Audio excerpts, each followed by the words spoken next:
plonger dans l'univers marin en dessinant une tortue majestueuse sur son fond aquatique avec les crayons de couleur Winsor & Newton. Nous commençons par faire l'esquisse directement au crayon de couleur. La couleur bleue étant la couleur dominante du dessin, s'il y a une erreur, il sera plus facile de la fondre dans le dessin, mais n'appuyez pas trop fort, vous pourrez aussi gommer. La mise en couleur de l'œil va permettre d'avoir un point de repère pour les proportions du reste de la tête. Pour réaliser des dégradés, commencez toujours par la couleur la plus claire en allant progressivement vers la couleur la plus foncée. Il est donc important de sélectionner ces couleurs en amont. Ici, il y aura un dégradé de jaune, de orange, de vert et de bleu.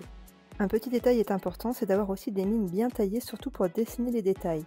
Comme vous pouvez le constater, vous pouvez travailler en superposition, mais toujours du plus clair vers le plus foncé. Un autre détail est important, c'est le choix du papier. Si vous souhaitez des aplats de couleurs avec un rendu net, prenez un papier avec un grain lisse. Plus votre papier est texturé, plus vous aurez des coups de crayon et des traces. Ici, on est sur un papier multitechnique en 200 grammes avec un grain léger. Le travail des détails et des couleurs est important pour le rendu final. Une fois la tête terminée, nous allons pouvoir attaquer les nageoires. L'utilisation du crayon blanc peut permettre de blender, donc de mélanger les couleurs ou d'apporter quelques touches de lumière. Cependant, le blanc ne sera jamais complètement opaque sur de la couleur. Pour cela, il faut utiliser un marqueur de type marqueur acrylique ou marqueur gouache. Afin d'éviter de salir votre dessin avec la paume de votre main, n'hésitez pas à utiliser un papier comme sous-main.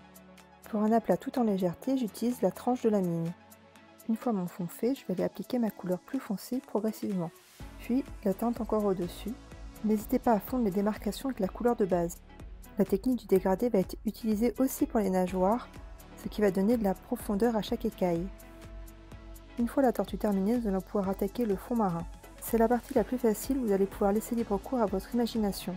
Toutes les formes sont permises, les algues étant aléatoires et les couleurs aussi. Pour garder l'ambiance punchy de notre illustration, on va utiliser plusieurs couleurs pour dessiner les végétaux mais aussi les coraux. En reprenant la technique de l'aplat léger, nous allons travailler sur la tranche pour appliquer la couleur de base de notre fond marin. Par-dessus notre couleur de base, nous allons appliquer un bleu plus foncé pour faire des effets d'ombre et de contraste, notamment sous la tortue. Vous pouvez aussi ajouter d'autres détails comme des petites bulles d'air. En mixant entre le noir et le bleu foncé, nous allons pouvoir dessiner des végétaux en ombre dans le fond.